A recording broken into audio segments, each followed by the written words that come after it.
Você já se perguntou por que o suco de uva e o vinho são tão aclamados quando se trata de benefícios para a saúde? Como o consumo moderado pode influenciar positivamente o seu coração e até mesmo a sua longevidade? Quais são os compostos poderosos encontrados nas uvas que podem desempenhar um papel fundamental na prevenção de doenças?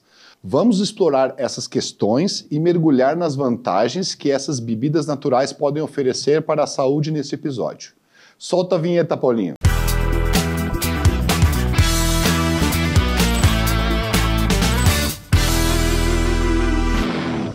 Sejam todos bem-vindos de volta ao Pod Parla, podcast voltado para assuntos relacionados com saúde, esporte e educação. Estamos aqui eu, Celso Adami, Celso _ Adami, meu parceiro. Oi, bom dia, Maurício Bizzi, @Malbizzi nas redes sociais. Legal, então, antes de tudo gostaríamos de lembrar a todos para se inscrever no canal, para dar o like, para indicar para os parceiros, comentar, fique à vontade, é importante que todos sigam as nossas redes, se inscrevam, né, Maurício? Eu acho importante. É isso aí, compartilhar no grupo da família, é sempre bom divulgar aí os conhecimentos. É isso aí, então. Mas, antes de tudo, gostaríamos de lembrar dos nossos parceiros Digitaus, onde a tecnologia encontra arte. Você, dentista, está procurando um laboratório de prótese odontológica digital. Converse com o pessoal, siga as redes, veja os trabalhos que a Digital está fazendo, é muito importante. Além disso, SCAL, na vanguarda da educação odontológica. Lá a gente tem cursos de nível nacional, professores de renome internacional.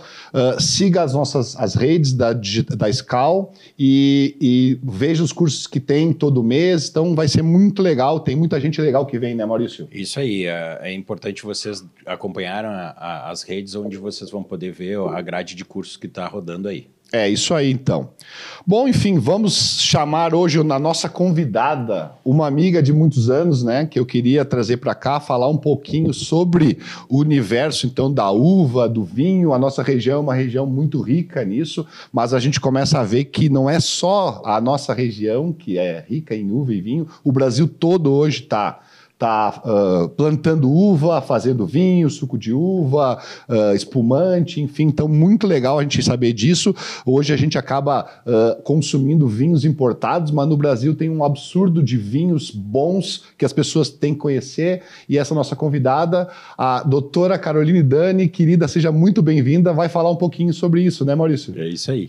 Seja muito bem-vinda. Seja muito bem-vinda. A gente está muito... Isso aí, está muito feliz por tu estar aqui, conversando um pouquinho, dividindo a tua sabedoria, enfim, a gente vai conversar sobre vários assuntos. Fico muito feliz pelo convite, é sempre legal estar entre amigos primeiro, isso, né? E poder falar um pouco sobre um tema que é tão relevante para a minha vida, né, em especial, mas para a região como um todo, como tu falaste, né? E a gente poder cada vez mais... Eu sempre falo que a gente só não gosta do que a gente não conhece, né? Então, poder falar e conhecer mais, com certeza... Algumas pessoas que têm algum certo preconceito ou que ainda não bebem vinho podem, né, refletir aí e passar a ser novos consumidores. Legal. E Caroline, para iniciar, né, acho que é interessante o pessoal te conhecer, né, que tu contasse um pouquinho da tua história e o que realmente é ser um sommelier, né? Por favor. Bom, assim, eu nasci no mundo do vinho, né? Assim, eu nasci em Otávio Rocha, aqui no interior de Flores da Cunha. Sou filha de enólogo, neta de vitivinicultora, minha família toda focada, então, na uva e no vinho. Eu fiz biomedicina. Quando fui fazer meu mestrado, eu acabei trabalhando com derivados da uva, né? Então, eu brinco que eu fugi da uva, mas a uva me pegou de volta, né? Então, eu fiz meu mestrado, meu doutorado com suco de uva, que era um produto até então desconhecido, né? Quando eu comecei lá em 2004, há 20 anos atrás, o meu mestrado, ele era um produto que não tinha importância comercial ainda, né? Então, a gente começou estudando e fomos contribuindo para esse nome do suco de uva e a importância.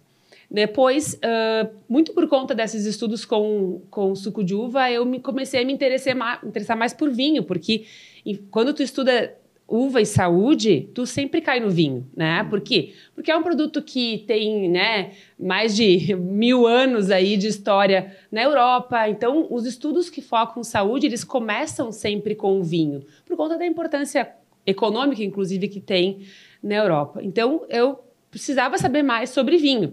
né? Porque na minha casa eu brinco que eu tenho uma regra, meu pai não deixa entrar vinho importado, né? Na casa do meu pai só vinho nacional. Ainda hoje é assim? Ainda hoje é assim. Na minha casa ele bebe, né? Mas é o que eu trago de viagem. Se ele souber que eu compro, vai dar problema também. Então, e eu precisava conhecer mais. Então, eu decidi fazer o curso de sommelier pela ABS. E, na sequência, né, muito porque sou professora universitária, né, há quase 20 anos na academia também como professora universitária, comecei a estudar, né? E quem gosta de estudar nunca para de estudar, né? Então, eu comecei a estudar mais e aí veio o convite para dar aula na ABS. E hoje, então, né, eu estou na ABS desde 2021 e, então, no último mês, acabei assumindo a presidência da ABS também por conta desse convívio. A gente vai falar um pouquinho mais de tudo isso, né? Das várias etapas da tua vida, né? A gente sabe que a Carol se formou em biomedicina, né? Fez mestrado aqui em Caxias do Sul, na verdade lá no Instituto de Biotecnologia aqui em Caxias do Sul, mestrado, doutorado, e o pós-doutorado tu fizeste em Washington, não foi isso? Em Georgetown, né? E tudo isso focado, na verdade, no suco de uva, né? Suco de uva e vinho, derivados, enfim. A gente começou a procurar e hoje... a gente sabe que tu tem mais de 100 artigos publicados, né? A gente estava discutindo quando a gente coloca, né? Hoje em dia, tu vai procurar o teu nome, na verdade, no PubMed, chega a aparecer outros sedane, assim, interessante, né? Mas é legal. Mas, efetivamente, a gente tem mais de 100 publicações, então é uma coisa absurda e fantástica. E focada na maioria deles todos no suco de uva e no vinho, que é assim, um absurdo. Não existe talvez pesquisador próximo de ti hoje, talvez no mundo, com tanta publicação que a gente tem. Tu falasse um pouquinho então que hoje tu não está mais na graduação, mas tu está dando aula então na URGS, na pós-graduação. Isso, eu continuo com parceria na URGS, né? Então eu tenho alguns projetos que a gente continua desenvolvendo lá, né? Então, eu dou aula na pós-graduação. Né? Então, participo de seleção de mestrado, doutorado, aquela função toda, né, de secretaria também. E continuo como parceira para aula na pós. Sim. Além disso, hoje tu dá aula, então, na ABS. O que é a ABS? Explica um pouquinho pra gente. Bom, a ABS é a Associação Brasileira de Sommelier, né? Nós temos hoje uma organização internacional, que é a ASI, que é a Associação da Sommelierie Internacional, que fica na França. E a ASI, ela escolhe uma instituição por país para chancelar, né? No Brasil, ela escolheu a Associação Brasileira de Sommelier, que tem várias seções. Então, nós somos a seção Rio Grande do Sul, né? Então, nós hoje estamos ligados à Associação Brasileira de Sommelier e que está ligado à ASI. A Associação Brasileira de Sommelier Rio Grande do Sul, ela é uma associação, né, sem fins lucrativos, que tem como objetivo divulgar conhecimento e, para isso, a gente forma sommeliers, né? Forma profissionais que estão focados, então, no serviço do vinho. Então, o sommelier ele tem esse papel, né? O papel, a gente brinca, assim, que é o papel entre o que o enólogo elaborou e o que o consumidor quer consumir, né? Esse papel de poder estabelecer a melhor experiência por meio do conhecimento. Então, compreender o que o consumidor gostaria de estar consumindo, para ele ter a melhor experiência frente ao alimento que ele escolheu. Então, pensando em harmonização, pensando em tipicidade de vinhos. Então, pensar como eu vou elaborar uma carta de vinhos, como eu vou montar meu portfólio de vinhos frente aos as diferentes tipicidades que nós temos no mundo e no Brasil, inclusive, né, hoje, que é um grande diferencial, o crescimento que a gente está tendo no Brasil dos diferentes terroirs, diferentes tipicidades. Então, esse é o papel do sommelier. Então, nós, na ABS, Rio Grande do Sul, o nosso papel é ser promotor do conhecimento do vinho. Esse é o nosso grande objetivo. Então, a gente tem semanalmente aulas gratuitas pelo YouTube, a gente tem masterclass exclusivas para sócios. Então, a gente está sempre promovendo conhecimento, né? Então, a gente tem os nossos associados, pessoas físicas e pessoas jurídicas, e a gente está sempre promovendo esse conhecimento e formando novos sommeliers, né? Hoje a gente tem 2 cursos na ABS, o curso de sommelier online e o presencial, né? Além de cursos masters que a gente faz. Então, para quem já é sommelier, que quiser se se aprofundar, né? Então, também a gente tem essas opções. E qual é a diferença entre o enólogo e o sommelier? Às vezes as pessoas não entendem, né? Eu acho que todos devem trabalhar para o mesmo fim, né? Às vezes, mas qual a diferença entre os dois? Bom, o enólogo, isso é uma pergunta muito importante, porque, assim, são dois profissionais que dependem um do outro. Então, assim, eles não competem, eles dependem, né? Porque o enólogo é o profissional que está dentro da vinícola e é responsável pela elaboração do vinho. Inclusive, tecnicamente, ele é responsável. É o nome dele que responde pela aquela segurança e pela aquela qualidade daquele produto, né? Então, hoje, ele tem lá seu registro profissional, e a gente sabe disso, né? A importância desse registro profissional. Então, a gente tem lá, ele responde tecnicamente por aquele produto. Então, ele é o responsável por pegar aquela matéria-prima e fazer daquela matéria-prima o melhor produto. Esse é o enólogo, né? Então, claro que ele vai poder fazer frente à matéria-prima que ele tiver, o melhor, né? O sommelier, ele pega o produto pronto. Então, nós sommeliers, a gente brinca muito em aula assim, esse vinho poderia ter mais acidez, por exemplo, né? Tá, mas não tem, né? Então, nós como sommelier, a gente não tem como mudar o vinho, né? Quem tem essa capacidade é o enólogo. Então, nós, frente àquele produto, o que a gente vai poder fazer para melhorar a experiência? Então, daqui um pouco, eu estou com um produto que tem um pouquinho mais de acidez. Então, na escolha do meu alimento, eu tenho que pensar em algum elemento que vá dar uma minimizada naquela acidez. Então, essa é muito ácida, daqui um pouco quebra com algum elemento doce na comida para poder melhorar a experiência e não sentir tanta acidez. Então, esse é o papel do sommelier. Então, ele é a continuidade do enólogo, né? E muitas vezes o enólogo ele é formado para atuar dentro da vinícola, né? Esse é o papel. Ele tem lá aula de química, 1000 químicas e não sei o que. Então, ele tem esse papel que é relação com o consumidor, a gente trabalha muito dentro da sommelierie.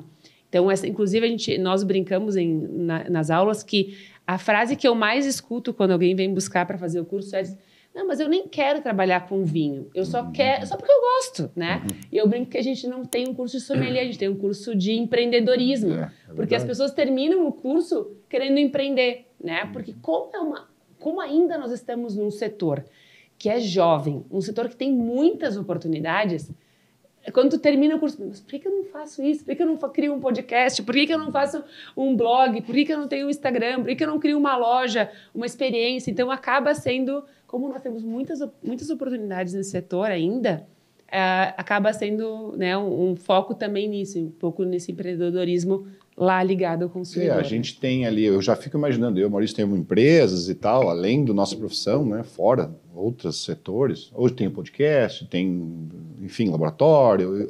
A gente sempre também vai pensar assim numa cabeça empreendedora, né? Hoje o sommelier, ele deve ter muitas funções. Ele pode trabalhar no restaurante, ele pode montar uma página que hoje eu sei que tu tens também uma página, página, na verdade, falando sobre vinhos nacionais. Eu queria depois que tu contasse um pouquinho sobre isso. Então, o sommelier pode montar alguma coisa que vai distribuir informação sobre isso. Ou o sommelier pode ser professor da tua escola, o sommelier pode, enfim, trabalhar talvez dentro de uma vinícola na parte comercial.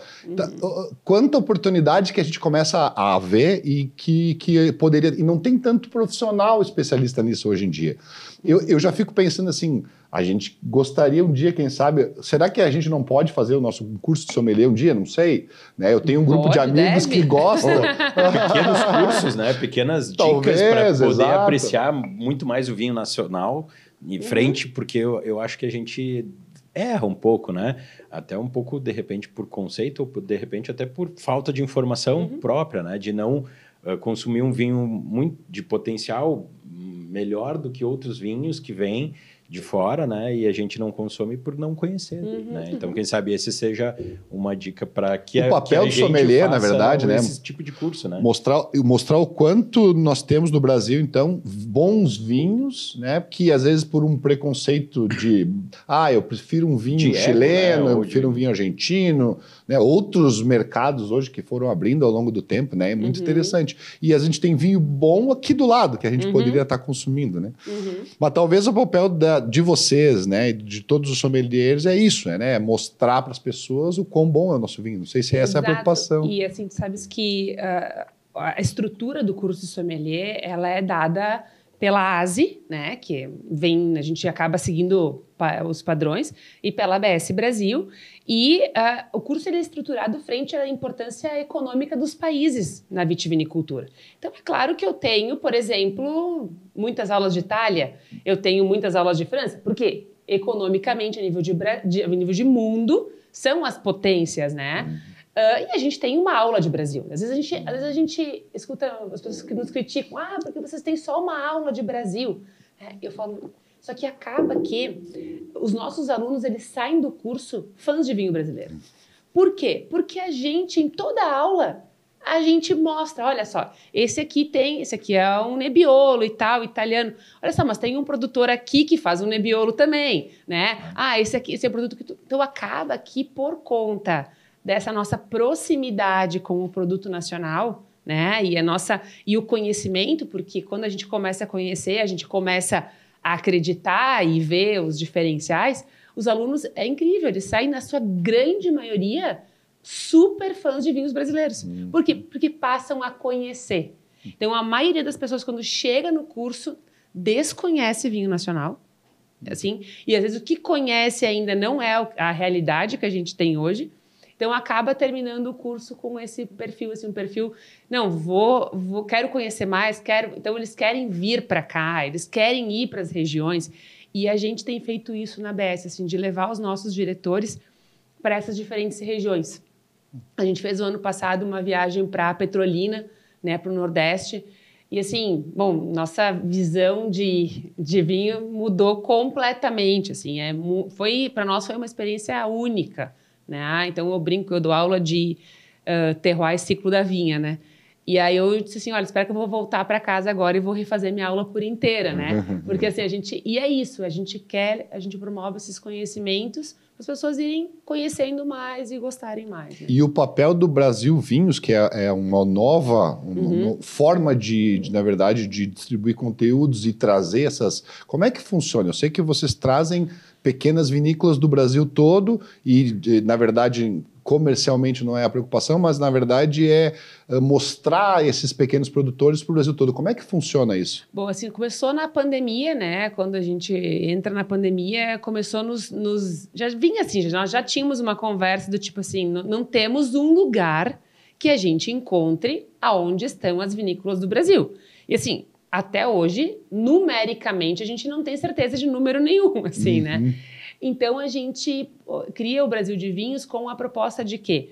De ser um catálogo, de ser uma informação sobre as vinícolas brasileiras. Então, hoje, a gente tem no site, né? A gente inscreve as vinícolas de graça, a gente não cobra nada para as vinícolas participarem, né? E lá a gente coloca informações. Então, a gente brinca até que a gente quer ser, né, um Maps do vinho brasileiro, né? Onde as pessoas possam, eu tô aqui em Caxias do Sul. O que tem aqui ao redor de Caxias do Sul de vinícolas que eu possa visitar? E daí lá colocar informação, por exemplo. Horário de visita, o que produz, o que tem. Para as pessoas irem conhecer, né? Porque eu tenho convicção, assim, eu tenho visitado alguns lugares do mundo, agora recentemente a gente foi para a Austrália também. O turismo, hoje, ele tem um papel muito maior do que a gente possa mensurar na vitivinicultura. Tem muitas vinícolas no mundo que vivem exclusivamente do turismo. Então, que nem tem aonde vender o produto fora. Eu tive agora em Brasília, claro que a produção é pequena, mas tem a maioria dos lugares lá vende seu produto só para o turismo, né? Então, assim, acaba sendo, inclusive, onde tu consegue fazer uma melhor valorização da tua marca. Então, a ideia é isso, é promover também o enoturismo, além das marcas, das vinícolas, né? E poder ser uma fonte de conteúdo, né? Hoje nós somos 4 sócios, dentre eles tem a Lúcia Porto, que é jornalista, que faz um trabalho belíssimo, porque hoje também nos falta isso.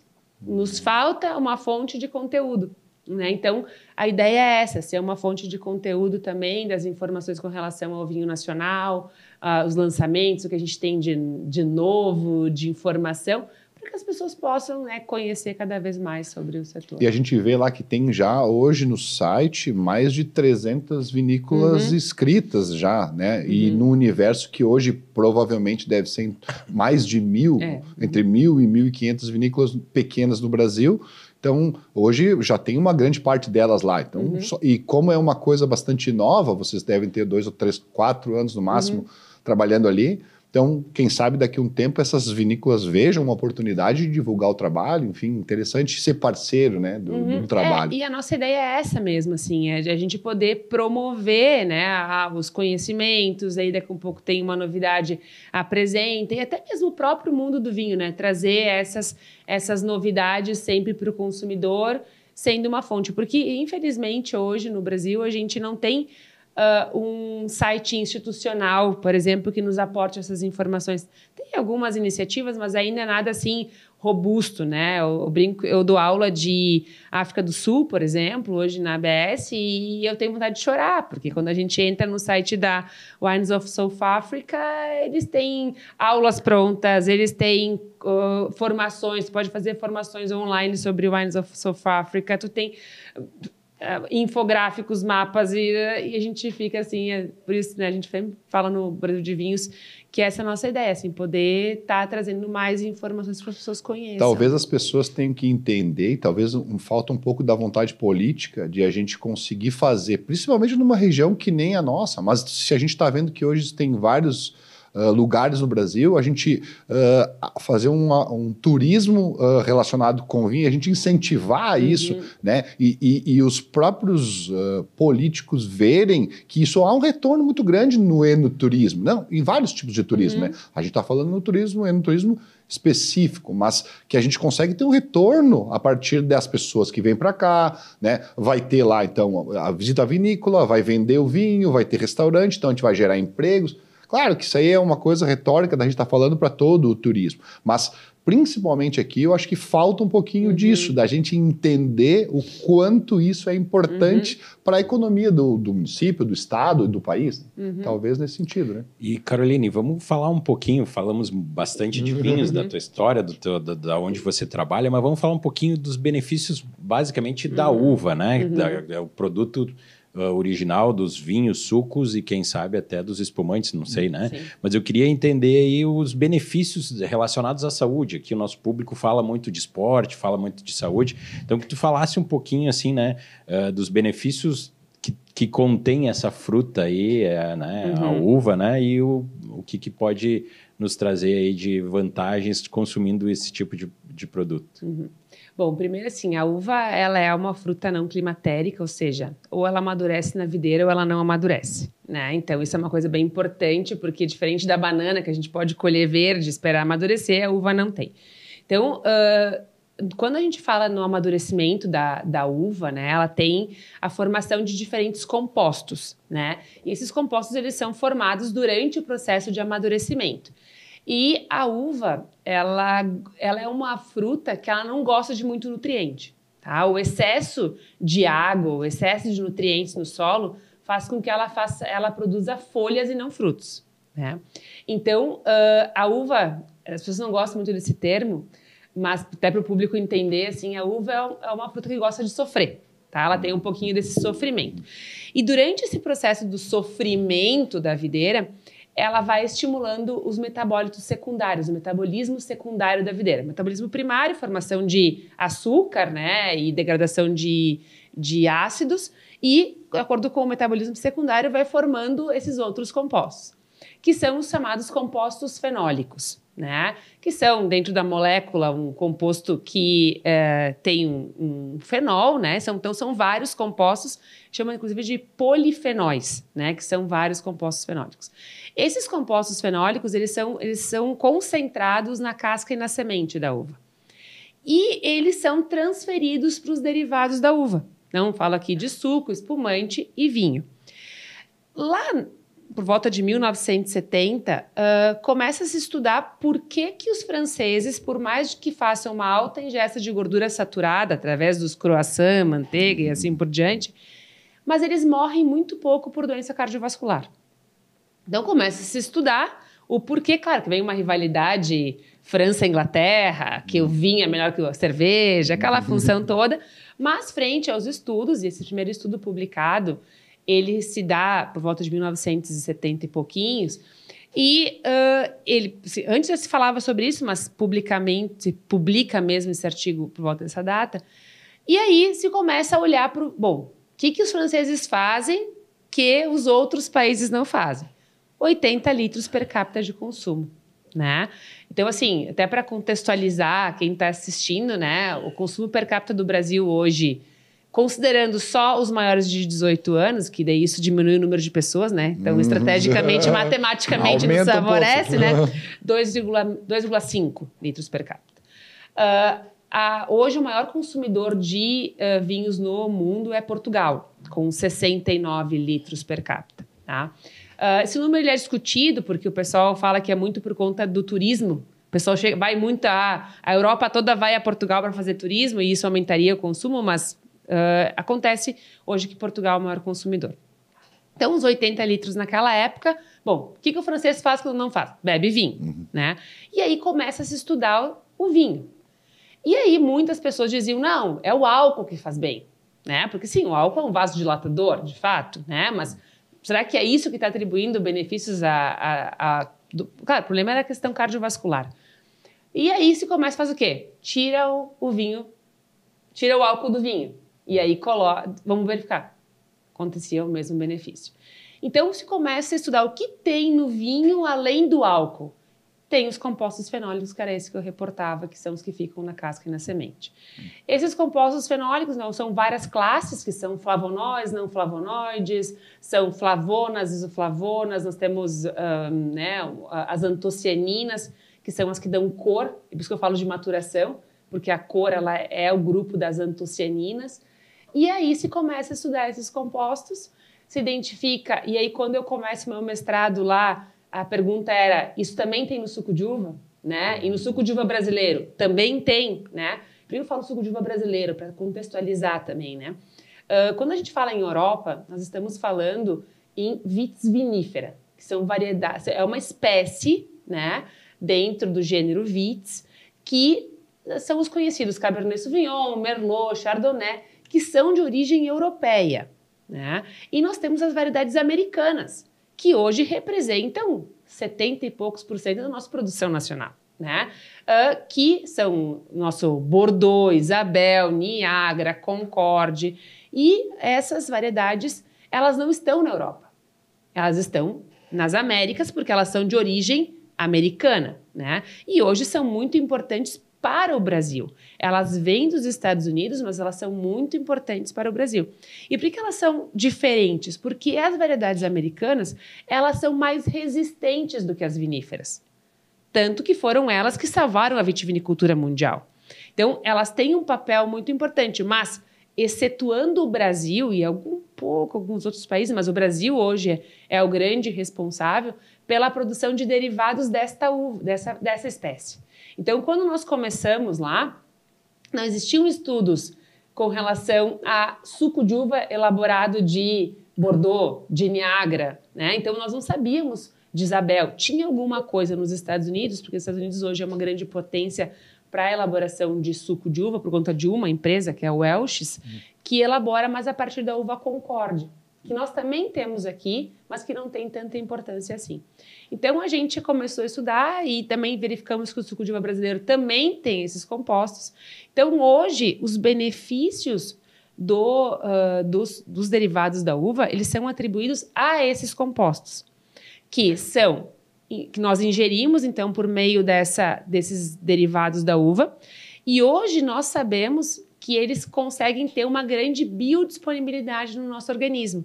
Então, por muito tempo, porque são compostos que têm moléculas grandes, então a pergunta era, atravessa a barreira hematocefálica ou não atravessa? Né? Então, a gente tinha essas perguntas, como é que se dá a biodisponibilidade? E hoje a gente sabe que a biodisponibilidade desses compostos se dá através do intestino. Né? Então, que isso acontece, por isso a importância com relação à microbiota. Então, eles conseguem, ajudar no equilíbrio da microbiota e, assim, melhorar a biodisponibilidade desses compostos. Então, hoje, até a parte cardiovascular, hoje, se dá por meio da microbiota, né? Então, nós temos vários compostos aí que os polifenóis ajudam a não formar, por exemplo, estão relacionados a doenças cardiovasculares. Então, hoje, todos os benefícios, eles estão atribuídos a esses compostos. Um dos compostos mais famosos que a gente escuta falar, né, é o resveratrol. Mas ele não é o mais importante. E, assim, eu sou uma grande defensora disso, porque o resveratrol passou a ser estudado muito por conta do interesse da indústria norte-americana em poder colocar numa cápsula isso, né? Eles ainda... Hoje não tem nenhum estudo, né, que de fato comprove, né, que tem, assim, está lá nas fases finais do FDA já, né, mas assim, não tem nenhuma autorização para consumo, né, de resveratrol isolado. Os estudos mais avançados que a gente tem é com Alzheimer, né, para resveratrol, mas a gente não tem. Então, eu costumo falar que qual é a melhor forma de consumir esses compostos fenólicos? Através do alimento, né? Então, através da bebida, através do vinho, através do suco de uva, porque é a forma mais segura de você consumir, porque você tem todos esses compostos que, em sinergismo, conseguem gerar esses benefícios. Resumindo, a gente tem qualquer uva, ela vai ter o benefício de todos esses compostos, independente se elas são europeias. A gente aqui, por exemplo, no Brasil não existe uma uva brasileira. Temos. Hoje temos agora, então temos, tá? É bom saber. Fora as uvas brasileiras, vamos pensar, as uvas aqui na nossa região, talvez como a imigração foi italiana ou outros lugares onde a imigração foi de outros países, se usa ainda a uva americana ou se esse imigrante trouxe a uva para cá dele? Como é que funciona? Assim, a história conta que os nossos imigrantes trouxeram as mudas de vitis vinífera para cá, tá? A realidade diz que não chegaram aqui, tá? Na subida do vale ali, em Bom Princípio, ali onde tinham os alemães, eles pegaram essas variedades que são resistentes, tá? Então, assim, o que acontece? Na verdade, se houve uma tentativa de implementação, inclusive, principalmente em São Paulo, né? Por onde começa a vitivinicultura brasileira, começa por São Paulo, né? Onde se tenta implementar essas variedades vitiviníferas, mas as variedades vitiviníferas, elas são muito sensíveis. Então, o nosso clima, em especial quando a gente fala dos nossos verões super chuvosos, ela não dava certo. Então, o que aconteceu? Quando se implementa as variedades americanas aqui, é que a gente começa a ter a questão da qualidade, da produtividade em especial, né? Nem falando de qualidade no primeiro momento, falando em produtividade, produzia, né? Então, sim, hoje a gente tem, quando a gente fala de Brasil, né, a vitivinicultura brasileira, ela se dá até por volta de 1990 aí, basicamente com variedades americanas. Depois se começa, né, com a abertura, né, do comércio internacional, chegada de outros vinhos de outros países, né, começa a ter, vamos plantar. Claro que nós temos histórico de Cabernet Franc plantado lá onde era a Grande União, que agora é Luiz Argenta, de 1970. Então, assim, a gente tem... Não é que não existiam vitis viníferas aqui. Do ponto de vista de importância comercial, é que elas começam a ter na sequência. Por quê? Porque nós começamos a aprender a trabalhar com vitivinicultura, né? Então, eu digo vitivinicultura europeia, né? Com essas variedades europeias, porque elas são mais sensíveis, elas produzem menos, né? Então, quando a gente pensa em produtividade, vai produzir muito menos. Mas são outras características de produto, né? Então, hoje, a gente... por exemplo, o suco de uva ele é elaborado 100% de variedades, das variedades americanas. Temos algumas experiências... Sabe que no mundo do vinho a gente tem uma frase que a gente fala sempre, né? No mundo do vinho que não há, um dia haverá, né? Então, assim, né? Não haja o que não há e que não há, um dia haverá. Então, assim, porque pode... A Casa Valduga, por exemplo, tem suco de Cabernet, por exemplo, né? De Merlot. Então, é possível você fazer suco com variedades viníferas também. É um outro perfil de produto, mas é possível. Mas a grande maioria de importância comercial vem de variedades americanas, né? Que são as vitis labrusca. E os vinhos, então, das variedades europeias. Mas a gente tem muito vinho de americana hoje no Brasil e a grande maioria que é produzida aqui vem de variedades americanas. O suco talvez tu tem que ter uma quantidade maior e ela tem que ser uma uva que talvez faça bastante quantidade. Então, se tu tem vinhas e uvas que são mais sensíveis, talvez tu consiga produzir menos. Então, para uma partilha de vinhos menores, talvez seja interessante comercialmente, mas tem que pensar nisso. Isso.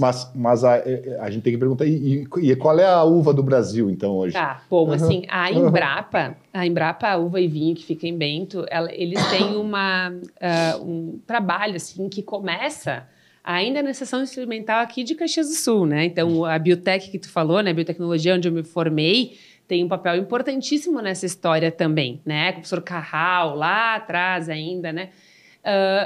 Por quê? Porque acontecia o quê? Bom, a gente tem uma variedade americana que é super produtiva, que é resistente, né?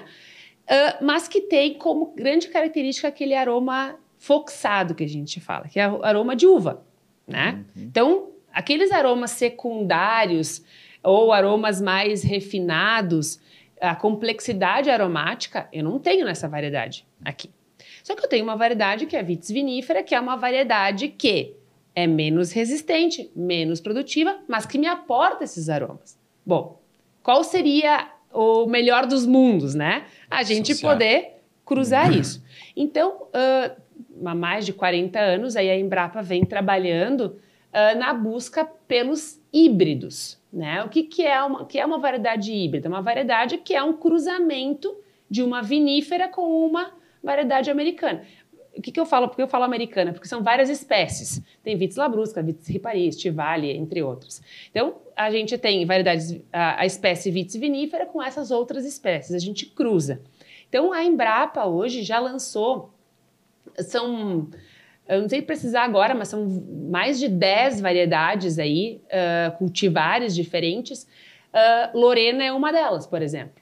Lorena, Bibiana, Cora, Magna, Violeta, Carmen, são várias, Melodia, são variedades que foram cruzamentos buscando características diferentes. Hoje, Lorena e Bibiana são duas variedades brancas que trazem, que são um cruzamento, então, de Vitis vinífera com Vitis não vinífera, e que tem na sua composição genética mais de 70% do genótipo de Vitis vinífera, mas que trazem, então, essa resistência e produtividade das não viníferas. E hoje a gente tem Bibiana em vinho branco tranquilo, barricado, espumante, né? Assim como Lorena. Só que acaba o quê? É um vinho que, por conta de produtividade e resistência, é mais barato.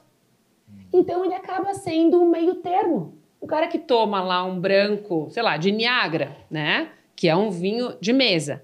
Ele passa a tomar daqui um pouco um Lorena. E daqui um pouco, ele tá no Chardonnay, né? Então, acaba sendo... Então, é um produto hoje que vai para o mercado com um valor um pouco menor, mas que já começa a aportar esses aromas, um pouquinho mais de complexidade aromática. Então, a Embrapa desenvolveu, a gente chama de BRS, nome BRS Lorena, BRS Bibiana, que são variedades brasileiras, que são híbridos e que vêm, então, também possibilitando essa mudança, né? Os produtores, né, vêm fazendo também essa inserção desses produtos. Cora, Violeta, Magna, Carmen são uvas que foram desenvolvidas para suco de uva. Isabel Precoce são variedades que foram pensadas para a elaboração de suco de uva e que tem uma inserção muito grande no Nordeste, lá em Petrolina, né? Assim, variedades que fazem 2 a 3 safras por ano, né? Por causa das condições climáticas de solo, né? Eu acredito. Então, eles fazem 2 a 3 safras por ano. E há uma diferença para os benefícios de ter a uva branca ou a uva de cor, na verdade, né? Sim. A grande questão, primeiro, é que a gente pode elaborar produtos brancos a partir de variedades tintas, desde que a gente não deixe em contato com a casca. Então, eu falei aqui antes, né, que que esses compostos, eles estão na casca, né? Então, se eu não deixo em contato com a casca, eu não extraio eles, né? O que a gente viu com o passar dos anos, né?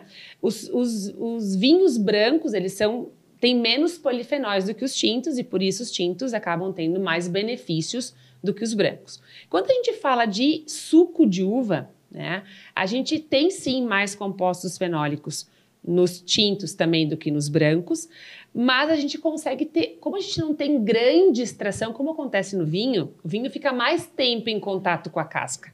E o álcool, ele é um potente extrator. Ele também extrai taninos, por exemplo, é feito durante a fermentação alcoólica. No suco, eu não tenho essa fermentação. Então, quando a gente coloca nos modelos, a gente fez um trabalho com o rugby, aqui com o time de Caxias, inclusive, eles tomaram suco de uva, o tinto e o branco. E eles tiveram benefícios muito similares entre o branco e o tinto. Então, assim, qual é a principal classe de diferença que eu tenho entre produtos brancos e tintos para suco? São as antocianinas, que são as que dão cor. Então, sim, hoje a gente pensando, eu posso atribuir um benefício a mais para os produtos tintos do que os brancos, em especial por conta das antocianinas, que são as que dão a cor. Né? Vamos puxar um pouquinho do teu meio acadêmico, né? A gente vê vários estudos, e até tu comentaste um agora, né? Tu falaste muito de esporte, né? E tu tem essa pegada de suco com o esporte. Queria que tu comentasse alguns achados, assim como esse que tu falou do rugby, né? Ou outros estudos que você vem desenvolvendo, né? Com a uva, com o suco, e os resultados, o que tem demonstrado aí de benefícios. A gente corre, o nosso Ironman aqui, né? E a gente vê muito quando a gente vai fazer um acompanhamento até com nutricionistas, elas colocam lá na receita, toma um copo de suco antes da prova, né? Por que tem essa pegada aí do suco de uva ser um bom, né? Ser bom para consumir para atividade física? Bom, assim, a gente já fez alguns trabalhos. A gente trabalhou com idosos que faziam atividade física básica, assim, né? Nada de Ironman. Né? A gente trabalhou com corredores, a gente trabalhou com jogadores de vôlei, com rugby, com judô e na verdade, com pessoas com Parkinson que faziam atividades aquáticas, né?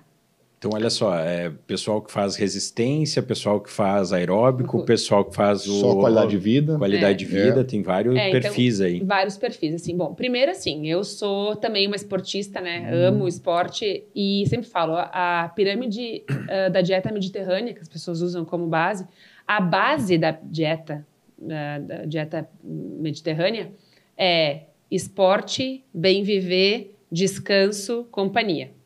Ponto, né? Então, assim, não faz parte da dieta, é o que sustenta a base, né? Se tu não fizer isso, não adianta o que tu vai comer. Se tu não fizer exercício físico, se tu não descansar, se tu não conviver com outras pessoas, não adianta tu escolher, vou comer um monte de salada. Não vai adiantar porcaria nenhuma, tá? É a base. E nessa base tá o vinho também. Então, eu gosto de falar que da base também tá o vinho. Então, assim, o que a gente viu nesses estudos, assim, foi que o suco de uva, ele é, primeiro, uma fonte de energia, né? Então, ele é uma fonte de energia rápida. O que, às vezes, pode ser...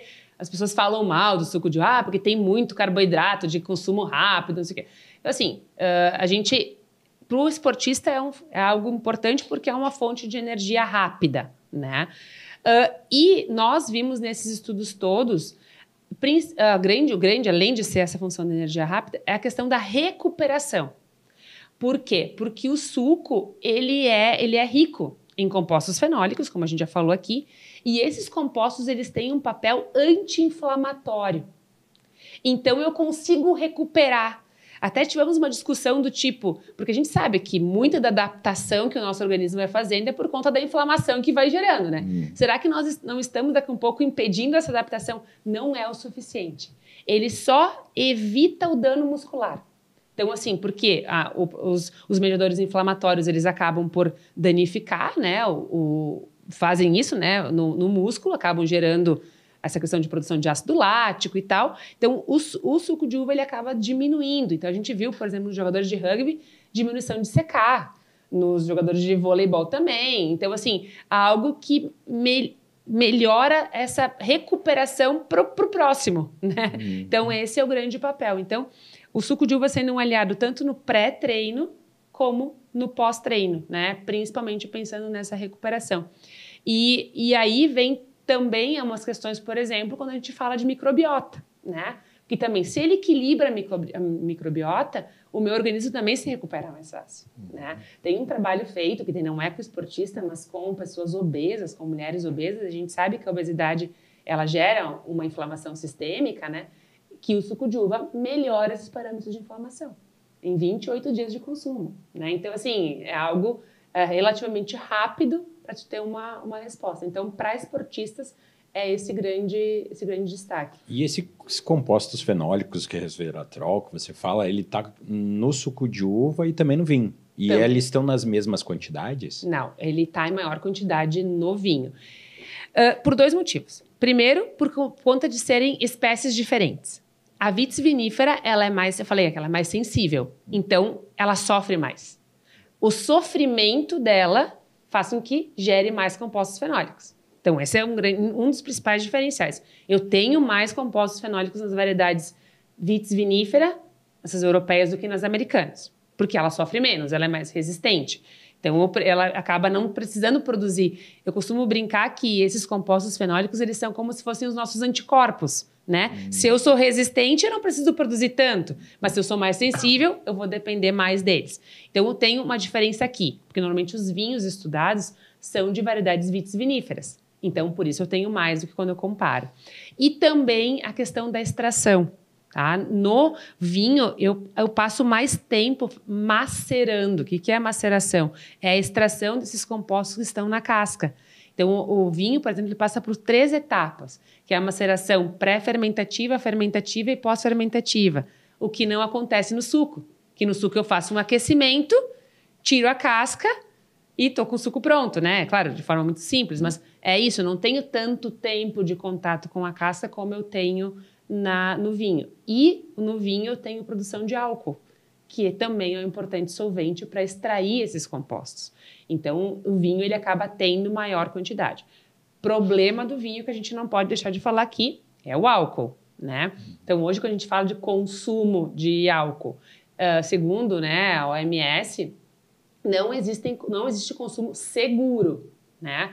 O que existe é um consumo moderado, né? Então, hoje já existe um consenso mundial de que a gente deve, né? A gente não pode sair dizendo para as pessoas que não beberem vinho por conta do benefício. Mas a gente já sabe que um consumo moderado é atribuído a vários benefícios. Né? Se tu não falasse isso, meus amigos corredores, eles, em vez de tomar suco, iam querer tomar vinho. Né? É interessante, mas a gente vai pensar nesses problemas, vamos pensar assim, que tem. O suco de uva tem açúcar.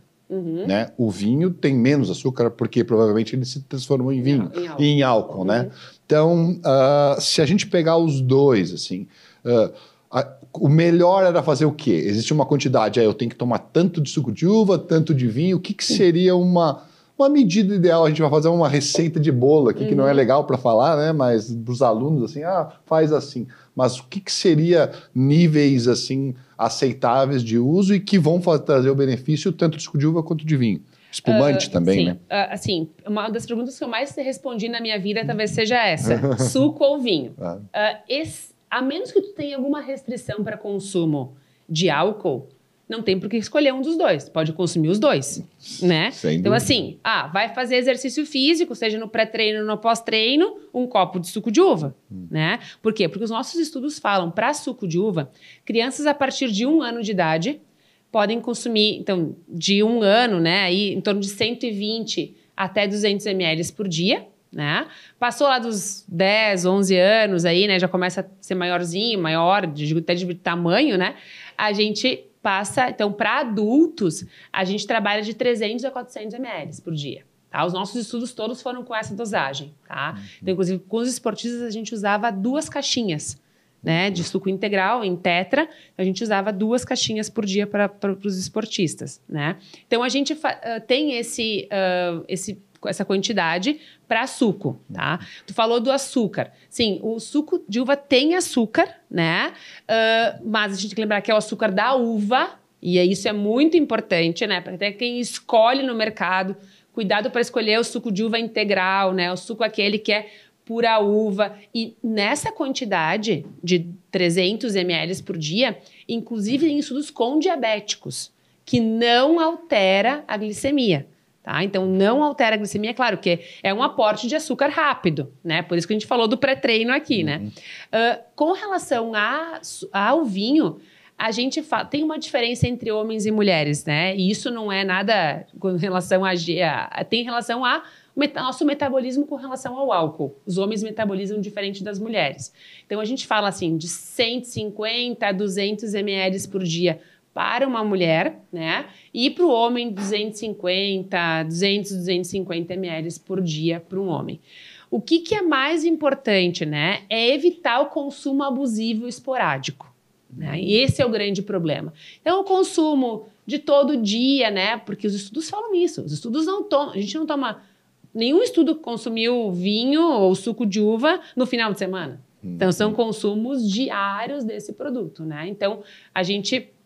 E com relação ao problema do álcool, né, que a gente tem, também é importante lembrar, quando vai consumir vinho, consome água junto, né? Então, inclusive, a recomendação é para uma quantidade de vinho, 2 de água, né? Então, como também algo para ajudar nesse metabolismo do álcool, né? Então, consumo diário, moderado, né, só vai ter benefício. E assim, de novo, né?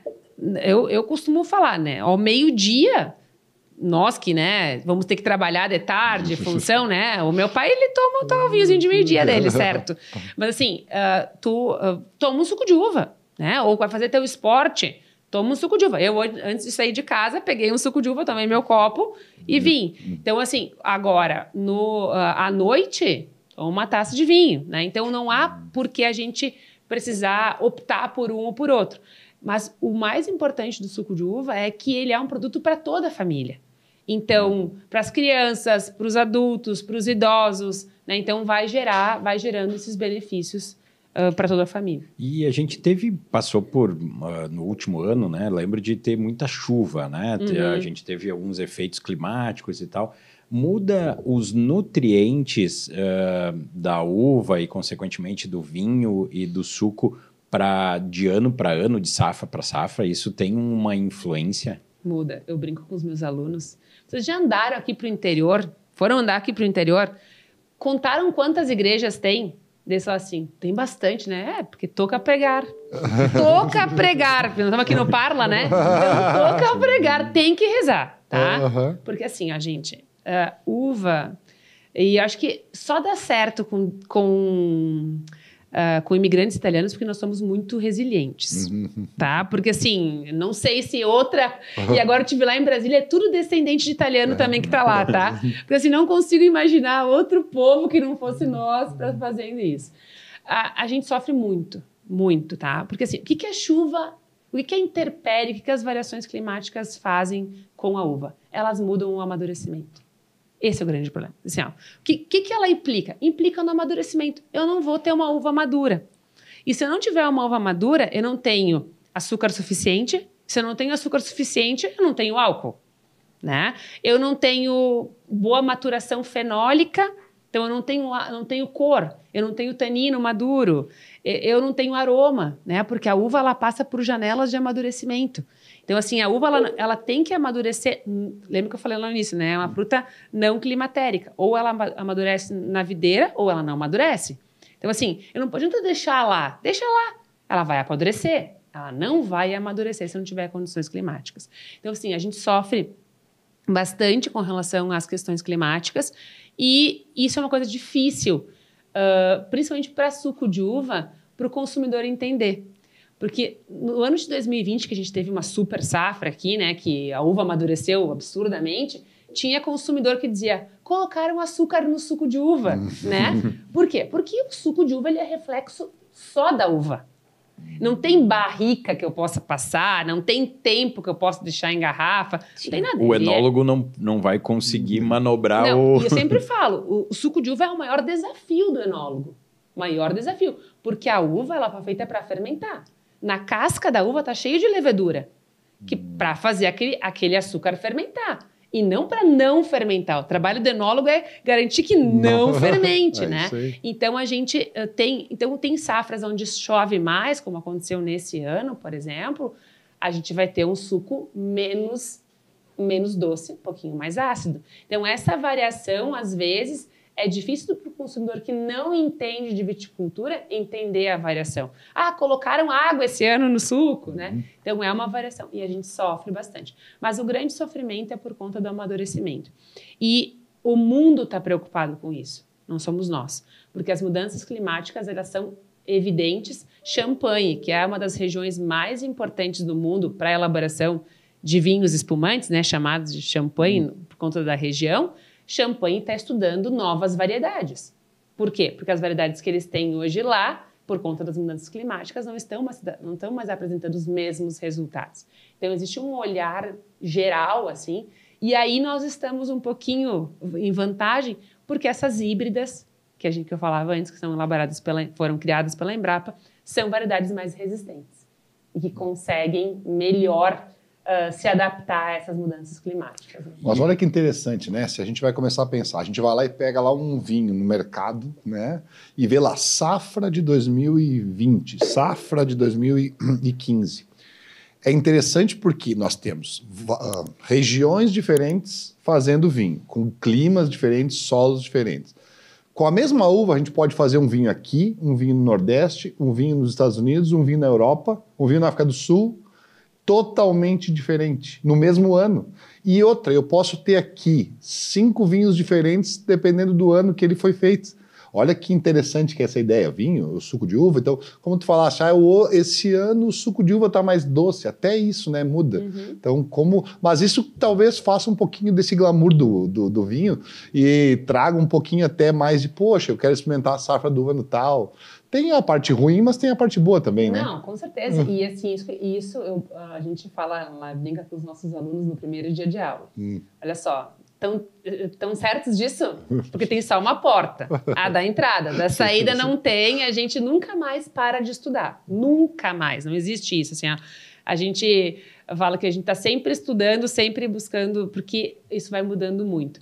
Tive agora uma experiência, foi muito legal, né? A gente começou um curso sommelier presencial, agora dia 15, e no dia 16 os alunos, a gente fez uma degustação, a gente estava dando aula na Miolo, a gente fez uma degustação com um Sauvignon Blanc DO Vale dos Vinhedos, né? Eles degustaram da Miolo, e no outro dia de manhã, na minha aula de noções de vinificação, eu coloquei um outro Sauvignon Blanc, mas de vacaria. E aí, cegado, sem eles saberem o que era. Eles chutaram tudo que vocês possam imaginar, menos Sauvignon Blanc. Por quê? Porque a referência que eles tinham tido de Sauvignon Blanc, eles tinham tomado no dia anterior. Então, era um outro perfil. Então, assim, isso é o grande diferencial, assim, do mundo do vinho. É a gente poder verificar esses efeitos que a gente sabe. E aí, quando a gente fala de terroir, né, que isso impacta, que são os fatores edafoclimáticos, que é solo, relevo, clima, tudo isso vai impactar no quê? No amadurecimento da uva.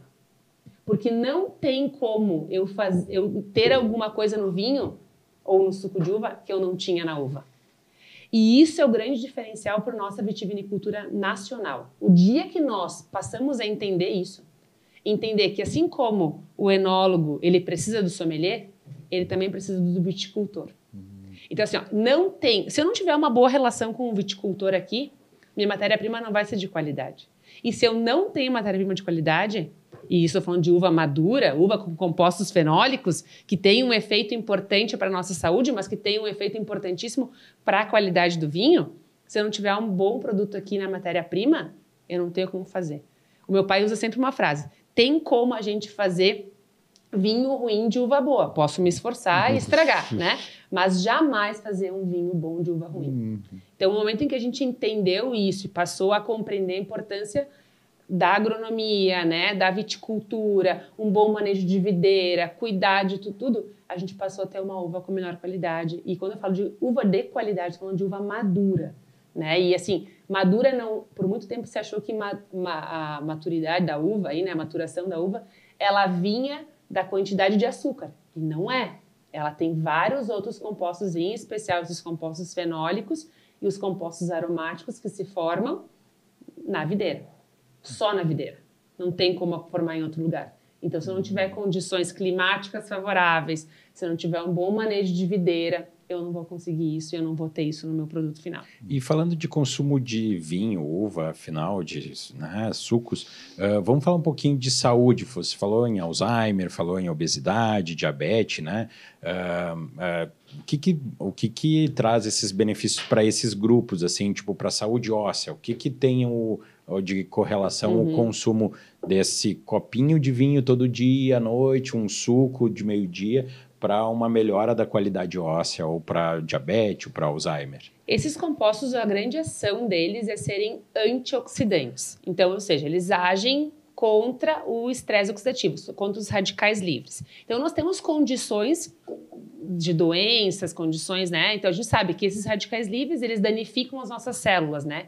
Eles gostam dos lipídios que estão lá nas gorduras que estão nas nossas células, eles vão destruindo essas células. Então, algumas condições, como por exemplo o Alzheimer, a gente sabe que tem uma quantidade maior de radicais livres presentes aí. Então, a gente tem um grande papel deles dos polifenóis é serem antioxidantes, impedindo a ação desses radicais livres. Demência senil, por exemplo, né, que vem por conta do envelhecimento, é fruto do dano dos radicais livres ao nosso cérebro, né? Então, esses antioxidantes, eles agem impedindo a ação desses radicais livres, né? Mas eles também têm uma potente ação vasodilatadora. Então, quando eu falo em vasodilatação, eu ajudo o coração, mas eu ajudo a nutrir todos os meus órgãos também, inclusive o sistema nervoso central, o cérebro também se beneficia com isso, né? Quando a gente fala em proteção ao câncer, por exemplo, também no momento em que eu protejo essa célula, não deixo o radical livre entrar lá e daqui um pouco fazer uma mutação nessa célula e transformar ela numa célula cancerígena, também tem esse papel, né?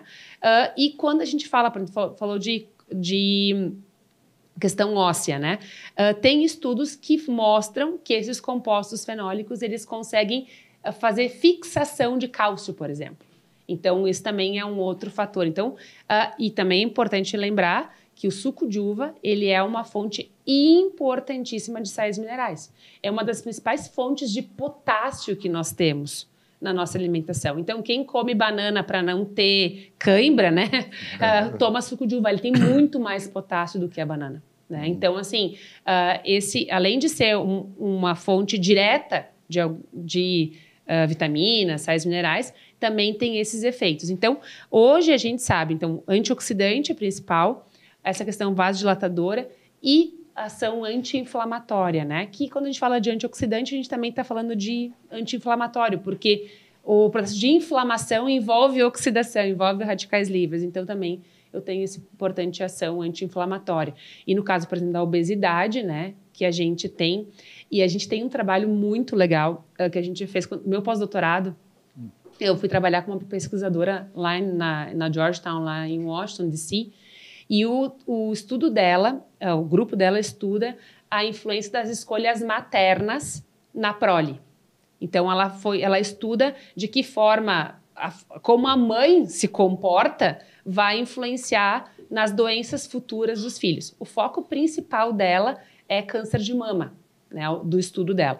Então, o que a gente fez? A gente deu para as ratas, né, dieta rica em gordura ou dieta controle, com suco de uva ou sem suco de uva.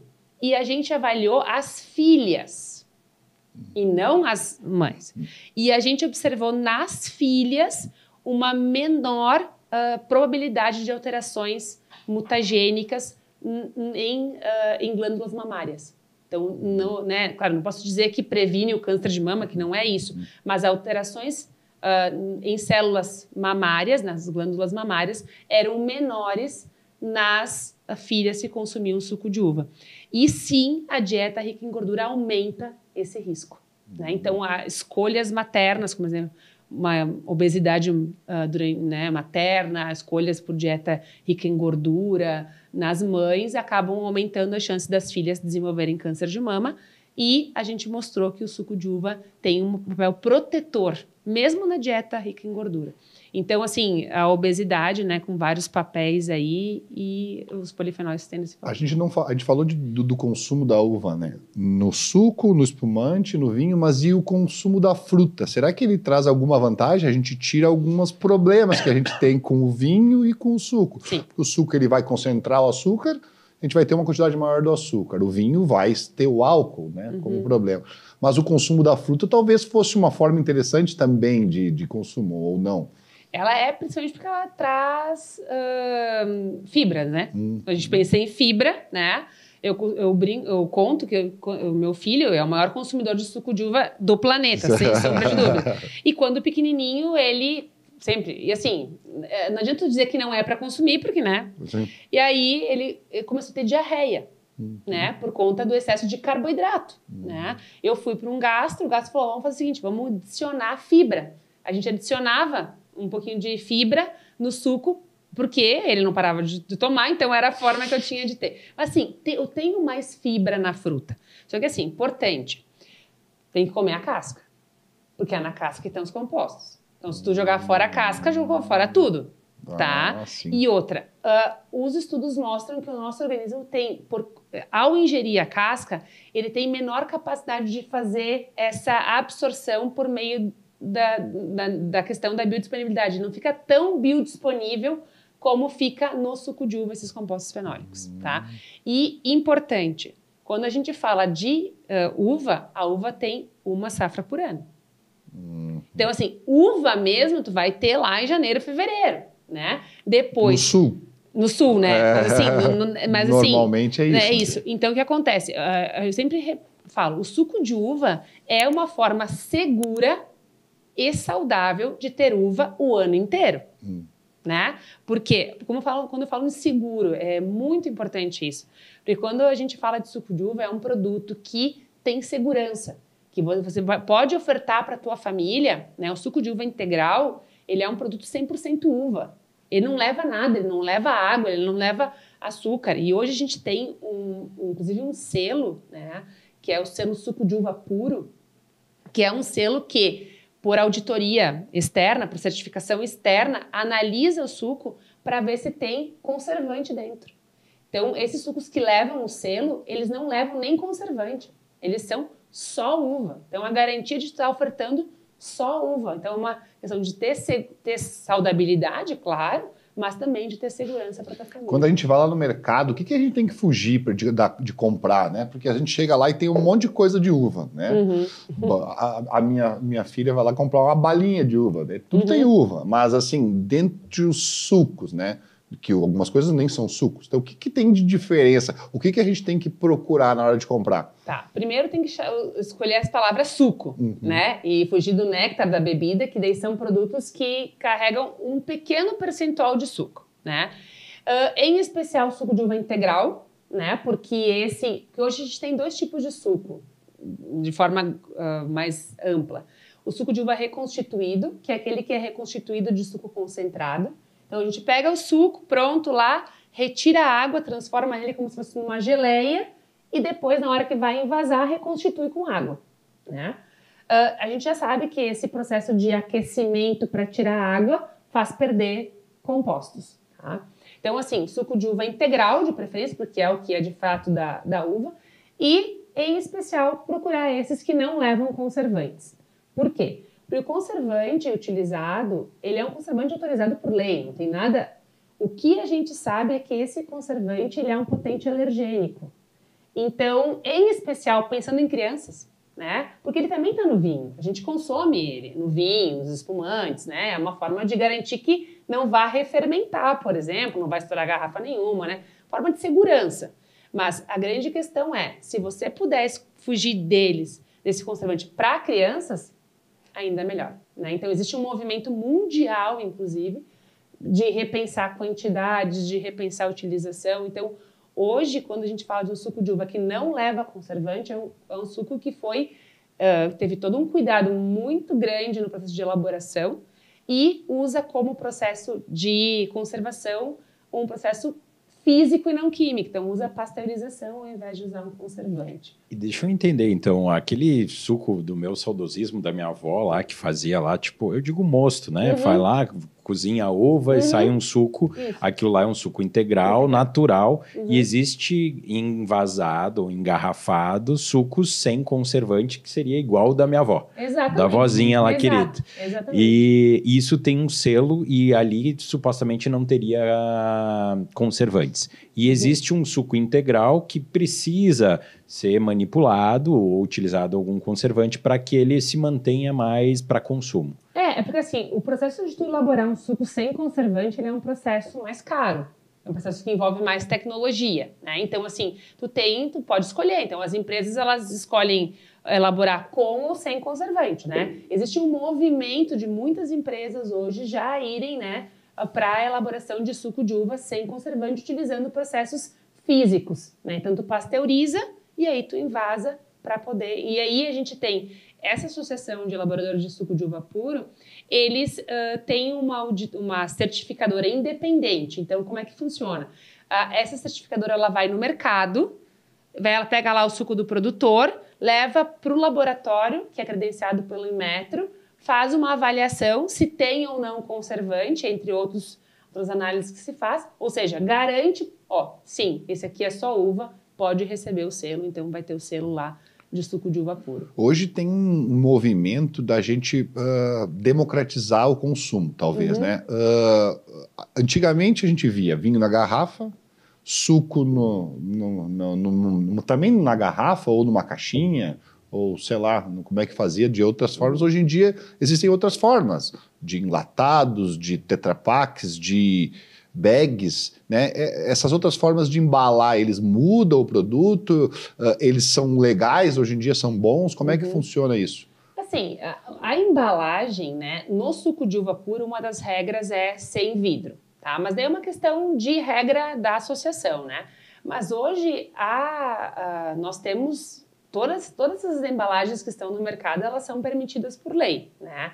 Então, isso não impacta em nada. O que às vezes a gente tem que tomar cuidado é com o tempo, né? Então, por exemplo, esses compostos fenólicos que eu falei para vocês, inclusive as antocianinas, que são as que dão cor, elas são facilmente oxidadas.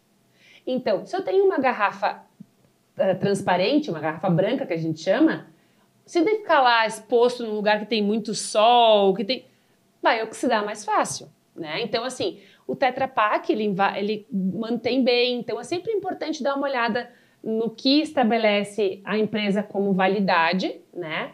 Mas a grande questão é essa. Então, por exemplo, hoje, vinhos brancos e vinhos rosés, em especial os que estão em garrafa branca, eles têm um pouco menos de tempo de vida dos que estão em com garrafa verde, que a gente chama, né? Em garrafa escura. Então, isso tudo são alterações que podem acontecer, mas todas elas são permitidas por lei e todas elas são seguras.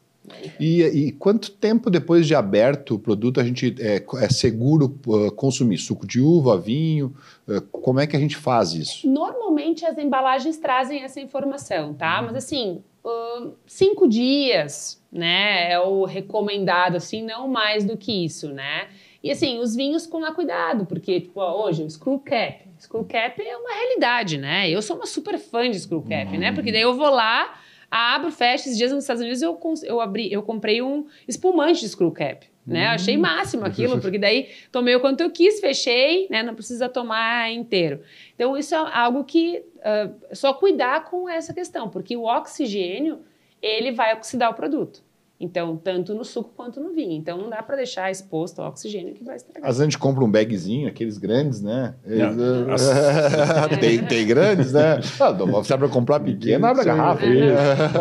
E aquilo lá dura um tempo na geladeira. Sim, mas é que lá tu tem um outro controle, inclusive. A entrada de oxigênio, ela não acontece, né? Então, o sistema a torneirinha aquela... É uma possibilidade, ali só sai vinho, não entra oxigênio, entendeu? Então, claro, tem uma micro-oxigenação, porque não tem como a gente fazer diferente, mas isso não acontece, porque a gente tem que pensar que tem o tetra por fora e tem a bolsinha por dentro, né? Então, o plástico por dentro. Então, isso tudo é super tranquilo. Agora, nos Estados Unidos, eu até estava vendo, eles têm uma latinha de vinho, assim, uma latinha pequenininha assim, ó. A parte externa era acrílico. Então, era transparente. Tu via o que tinha dentro. E a parte de cima era o alumínio da lata para tu abrir, sabe? Então, tipo assim, é algo que é bom, porque o pessoal vê o que tá dentro, né? Porque a lata tem essa questão, vê o que está dentro, mas tem todo um sistema de vedamento, que é um sistema super seguro. Mas claro que ele tem um pouco menos de vida útil porque está transparente, né? Então, esses cuidados. Mas, claro, quando quer de um produto que é para consumo rápido, e rapidamente eu consumo aquilo e não tenho mais problema. Um bagzinho dá para consumir rápido também, não? Não dá? Dá, com certeza. Mas, Caroline, vamos falar um pouquinho dos mitos, né? A gente tem muitos mitos que se fala, né, sobre o consumo de vinho, de sucos, né, ou de uva. Eu queria que tu falasse um pouquinho para desmistificar um pouquinho isso em relação à saúde ou em relação às diferentes situações aí que tu deve ver aí, né, e principalmente, quem sabe, até do vinho nacional ou, de repente, aquilo que você vem escutando ao longo do tempo. Bom, primeiro, já falamos do primeiro, né? Não precisa escolher. Não precisa ser vinho ou suco, né? Podemos consumir os dois. Acho que essa é a primeira questão. Que vinhos finos são melhores que vinhos de mesa, né? São perfis diferentes.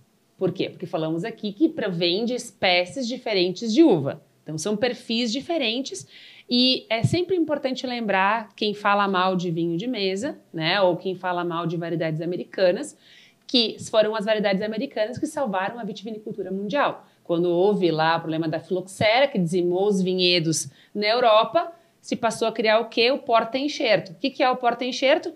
É a raiz de americana onde se implanta a vinífera. O mundo só existe em termos de vitivinicultura por conta das americanas, né? Então, assim, eu me incomodo muito com as pessoas que, né, vinho de mesa é ruim. Não, gente, assim, é 75% da produção nacional, é quem paga muito boleto, tá? E é a porta de entrada para muitas pessoas. Se eu apresentar um Cabernet Sauvignon de cara para muitas pessoas, nunca mais vão tomar vinho. Se tiverem que ficar escolhendo, não vão tomar cerveja. Então, assim, é uma forma de popularizar a cultura, né? Então, acho que são perfis diferentes, né? Não tem melhor ou pior. São perfis diferentes e a gente tem que trabalhar o consumo de todos, assim. Essa outra questão, né? Quanto mais velho, melhor. Né? Que é outra que a gente... quanto mais velho, melhor. Também não é verdade. Isso não é uma máxima absoluta. Existem vinhos que vão muito bem quando a gente fala com relação a envelhecimento e outros que não vão. Acabei de falar agora. Vinhos brancos e vinhos rosés que vão em garrafa transparente, não dá para tu, né, ficar deixando muito tempo em casa. Né? Cuidar com... brinca que a arquitetura, às vezes, precisava fazer umas aulas de sommelier, né? Para não colocar vinho em cima do fogão, do lado do fogão, aqueles espaços ali, né? Porque sim, né? O vinho, ele é um organismo vivo. Se eu aquecer ele, se eu colocar ele em exposição de sol, ele vai oxidar mais rápido, né? Então, aonde que eu devo guardar um vinho? Em um lugar, não necessariamente refrigerado, mas de uma temperatura um pouquinho menor, né, sem incidência solar. E assim, precisa ficar deitado se tiver cortiça, sim. Se não tiver cortiça, não precisa, né? Se for screw cap, pode ficar de pé, né? Então, por que a gente deita? Para manter a cortiça úmida, para evitar a entrada de oxigênio, né? Então, acho que essa é uma outra... Assim, quanto mais velho, melhor. Não é verdade, né? Todo vinho que se beneficia, né? E assim, eu costumo dizer que eu não guardo vinho, tá? Tem alguns lá que talvez eu possa vir a guardar mais por curiosidade para ver em termos de evolução, mas o vinho que está no mercado para ser vendido, ele está pronto para ser consumido, tá? E não precisa você guardar. Pode acontecer que ao guardar, ele se beneficie. A gente fala isso muito em aula. Olha, esse vinho aqui, mais uns 5 anos, eu acho que a gente vai receber isso, vai ver isso. Mas esse aqui, ó, esse aqui está no ápice da vida dele, daqui para lá é só para baixo, né? Então, daqui para frente é só para trás, a gente brinca, né? Então, porque não tem como evoluir. Outra questão com relação a mito, né? Que a gente tem um composto no vinho que faz bem à saúde, que é o resveratrol. Não é verdade, né? É o sinergismo, é a junção desses diferentes compostos que fazem o benefício à saúde, né? Então, e de novo, falei lá, né? A base da dieta, da pirâmide da dieta mediterrânea, ela não envolve um composto, ela envolve um comportamento. Então, assim, se não tiver a base, não adianta o que tu come. Então, essa dieta, essa coisa do paradoxo francês, que foi criado lá atrás, que era o vinho que gerava todos os benefícios, também é um mito, né? Hoje a gente sabe que a gente não é só o que a gente come e bebe, mas como a gente se comporta nas nossas escolhas diárias. Então, inclusive tem estudos, tem artigos de revisão que revisam o paradoxo francês e que chegam exatamente nessa conclusão, de que a gente precisa, né? A França, muito mais do que vinho, é um comportamento do francês. O francês, ele gasta mais tempo fazendo uma refeição do que um americano. Ele tem horta na casa dele. Ele tem um comportamento. Os espanhóis fazem cesta, gente. Eles almoçam e vão dormir, entendeu? Eles descansam e a gente fica na loucura. Então, assim, a forma como a gente vive, ela muitas vezes vai fazer com que aquilo que tu escolha com relação às tuas escolhas alimentares, elas não valham de nada. Porque se tu tiver uma vida que não descansa, não compartilha, né, não tem... isso tudo vai acabar... Existe hoje uma organização que, inclusive, é fomentada pela OIV, que é a Organização Internacional da Vinha e do Vinho, que é a nossa principal organização mundial, a Wine in Moderation.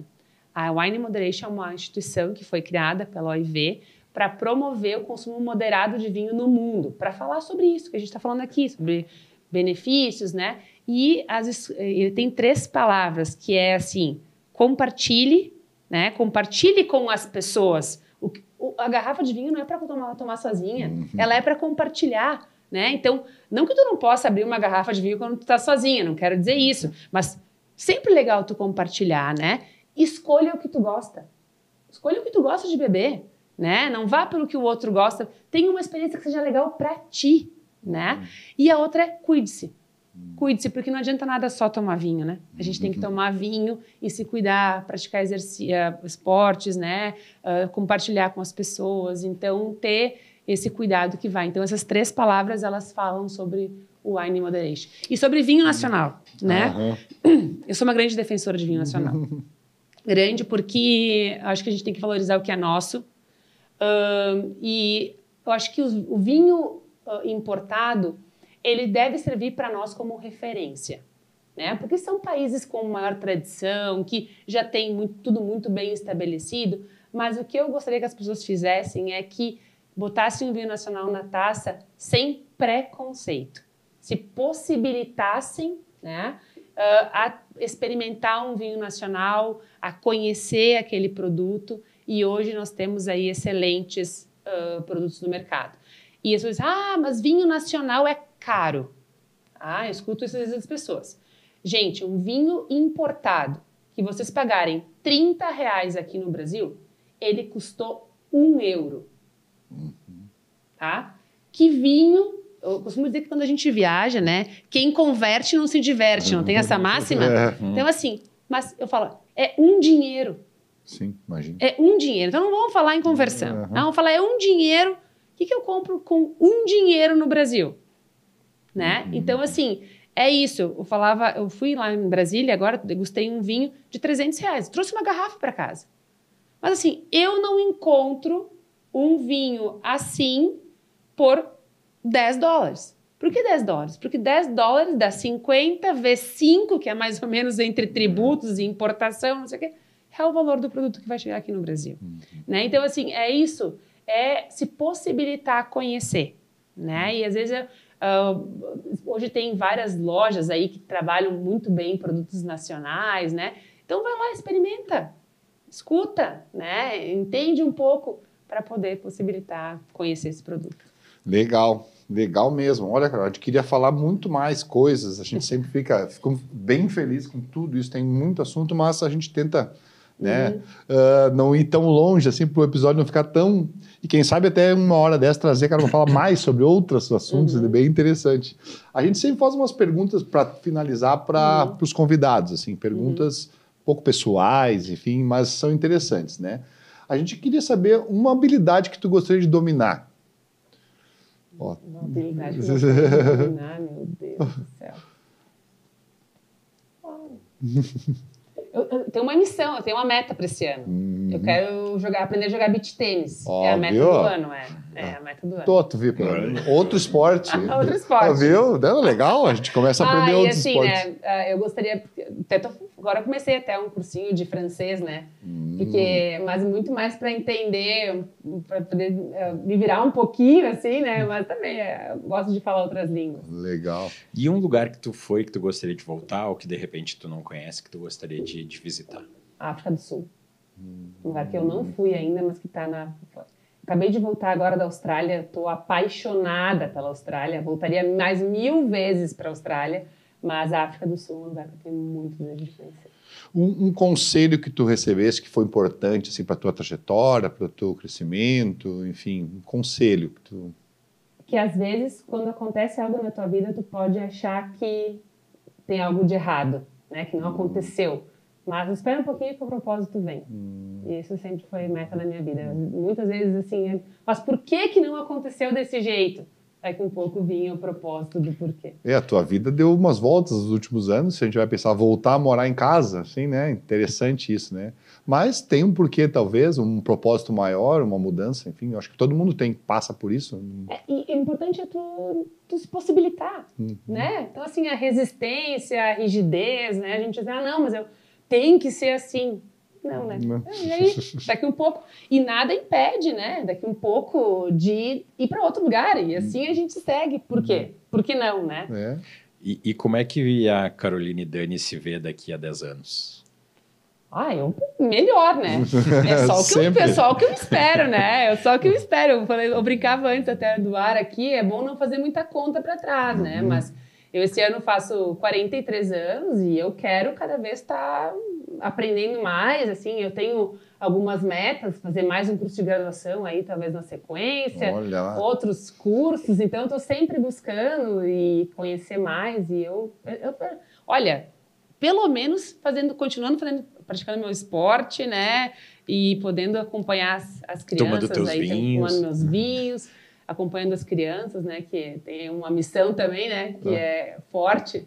Se te dissesse 5 anos atrás que tu ia trabalhar com um vinho, talvez tu nem acreditasse. Eu vou trabalhar com o vinho, com uma associação, como teu pai passou uma vida inteira, tu ia dizer, não, sou professora, eu dou aula em faculdade, fiz meu pós-doutorado fora, eu acho que eu vou seguir isso, talvez... E sabe que eu tive que responder isso para algumas pessoas, assim, de forma inconveniente, inclusive me perguntaram, né, mas como é que tu se sente agora, né, vendendo vinho? Olha... Primeiro que não é vendendo vinho, primeiro, né? Mas eu também vendi vinho, sabe? Então, assim, e aí, olha, hoje eu posso dizer que eu já atuei em todas as frentes. E isso me dá um conhecimento, tipo assim, de eu sentar com alguém e dizer assim, olha, tua estratégia de venda não tá legal assim, isso aqui não tá bacana. Tá, mas eu sou biomédica. Tu pensa que no ano passado eu assumi uma gestão, eu assumi um papel de gestor executivo. Eu nunca avaliei balancete na minha vida, entendeu? Eu falava para a contadora, eu digo, calma que eu sou biomédica. Vamos lá de novo. Mas assim, a gente vai aprendendo e quando a gente tem a predisposição de aprender, não tem como dar errado. Porque se eu sento, escuto e aprendo, né? Eu posso daqui a pouco estar contribuindo, mas também aprendendo sempre. Eu acho que esse é o grande diferencial, assim. Eu venho de uma família, como eu falei, né, de vitivinicultores. O meu nono lá, meu bisnono e meu trisavô lá, né, eles montaram a cooperativa vitivinícola Otávio Rocha em 1929, né? Então vem de lá, sabe? O meu nono, meu pai, eu sempre vi envolvidos na comunidade, podendo contribuir. Então, acho que a gente tem um papel que é muito maior do que só, né, ser professora. E isso é uma coisa que me incomodava na academia, sabe? Então, tipo assim, eu tô aqui produzindo isso, mas isso tem que chegar no consumidor. Isso tem que chegar. E o Ibravin me possibilitou isso. O Ibravin possibilitou que o que eu fazia na academia chegasse lá para ajudar o produtor. E eu falava isso sempre para os meus alunos quando defendiam um mestrado, um doutorado, dizia assim, vocês sabem, tudo que vocês estão fazendo aqui é muito importante, mas pensem que são mais de 20 mil famílias que trabalham exclusivamente, vivem, né, da uva e do vinho que vocês estão beneficiando. Porque cada um desses assuntos é um assunto que vai ir para a mídia, que vai gerar conhecimento, que vai poder proporcionar, né, mudanças com relação à vida dessas pessoas. Então, é muito mais do que só conhecimento, a gente tem que entender do nosso papel social também, né? Não tenha dúvida. Eu tenho uma crítica, às vezes, com essa história de gerar conhecimento. Eu acho que a gente, às vezes, é acadêmico demais, né? E a gente faz aquilo lá, tá no papel, mas a gente tem uma dificuldade daquele conhecimento por vários motivos. Porque o conhecimento é muito técnico, porque a língua não chega na pessoa que vai receber, e a pessoa que deveria entender aquilo que tu está escrevendo, principalmente no teu caso, que é muito prático, técnico, né? Seria interessante a gente traduzir isso, né? E conseguir que a ponta lá chegue a essa informação. Então, talvez a tua missão hoje seja essa, entendeu? Então, talvez traduzir tudo aquilo que tu estudou desse tempo para chegar e nós conseguir efetivamente melhorar todo o cenário que tem hoje. Quem sabe seja assim, né, o pensamento. E, Caroline, onde é que o pessoal te encontra? Se precisar uma assessoria, uma dica, uma informação, como é que o pessoal te acha aí nas tuas redes? Tem o meu Instagram, né, então, que tá aí. Então, a gente tem vários... esse é o meu pessoal, mas eu tenho também o Doutora Uva. Quando o Ibravin encerrou as atividades lá em 2019... eu preciso ter um lugar onde eu traduza é isso aí. o que a academia produz. Então, eu tenho a Doutora Uva também, que eu faço esse trabalho, isso. A ideia é o quê? A gente poder estar falando sobre uva, sobre essa tradução. Então, nas minhas redes, né, podem contatar, tem ali, pode chamar... E a gente está à disposição aí para aquilo que precisar dos diferentes projetos. Acho que Doutora Uva é um honoris causa do teu currículo, né? É que eu chegava nos lugares e as pessoas diziam assim, lá vem a Doutora Vinho, lá vem a Doutora Uva. Daí eu dizia, tá, e agora, né? E aí é nosso site da ABS, né? Então a gente tem os cursos, agora a gente está com um curso de harmonização aberto, com inscrições abertas, é um curso que a gente... vai acontecer no final de semana e a gente tem aulas online também. A gente foca nessa questão da harmonização, que é o papel do Esse sommelier. curso dura quanto tempo? Porque agora nós estamos interessados já nisso, entende? O curso de sommelier, ele dura, no presencial são 7 meses. Mensais, assim. É um módulo, um final de semana por mês. Então, sexta, sábado e domingo. Dia inteiro na sexta? Isso, começa às sexta às 5, então 5 às 22, daí sábado o dia inteiro, domingo até o meio-dia, uma vez por mês. E no online a gente tem aula toda semana. Então, mas as aulas elas acontecem ao vivo, mas também ela fica gravada. Então, não conseguiu assistir, pode assistir depois. À noite. Sempre à noite. Então, é o mesmo dia da semana... Né? Então, um dia por Um dia. Então, por hoje semana. à noite, por exemplo, eu tenho uma aula da turma 11, que é uma turma que começou fazem 2 semanas. A gente tem aula das 19 às 22. A gente está ao vivo, mas também a aula fica gravada depois para quem quiser assistir, né? E é legal é que todas as aulas elas são acompanhadas de degustação. Então, mesmo no online, você recebe em casa para poder fazer a degustação. É bem bacana. Interessante. É importante divulgar. Se alguém quiser, entre em contato pelas redes. Vamos agradecer, então, Maurício, aos patrocinadores, parceiros nossos, Digitals, onde a tecnologia encontra arte, a Scal, na vanguarda da educação odontológica. Vamos pedir para o pessoal se inscrever, se gostaram da entrevista, falem, comentem. Né? A gente vai convidar a Carol para fazer uma live logo depois que sair esse episódio, na semana, se ela não se importar. A gente está convidando as pessoas aqui no episódio, para elas não dizer que não, sabe? Mas no domingo, então as pessoas que quiserem, tiver mais alguma dúvida, que eu tenho muitas dúvidas já, né? Podem comentar então embaixo do episódio que a gente vai perguntar para a Carol em outro dia. Enfim, eu acho que é importante seguir, né? A Doutora Uva, a Caroline Dani, né? Seguir o canal Pode Parla Oficial, né? Dar o like, compartilhar, que é sempre legal, né? Estar aqui e agradecer mais uma vez a tua disponibilidade de estar aqui conversando um pouquinho sobre esse meio fantástico que a gente aprende cada vez que a gente escuta, conversa com o pessoal que é ligado, né? Então, muito obrigado pela tua disponibilidade, obrigado por você que está aí do outro lado, né? E compartilhe, né, esse conhecimento, acho que é bem interessante. Valeu, pessoal. Até a próxima, então. Um abraço, até mais. Obrigada, até mais.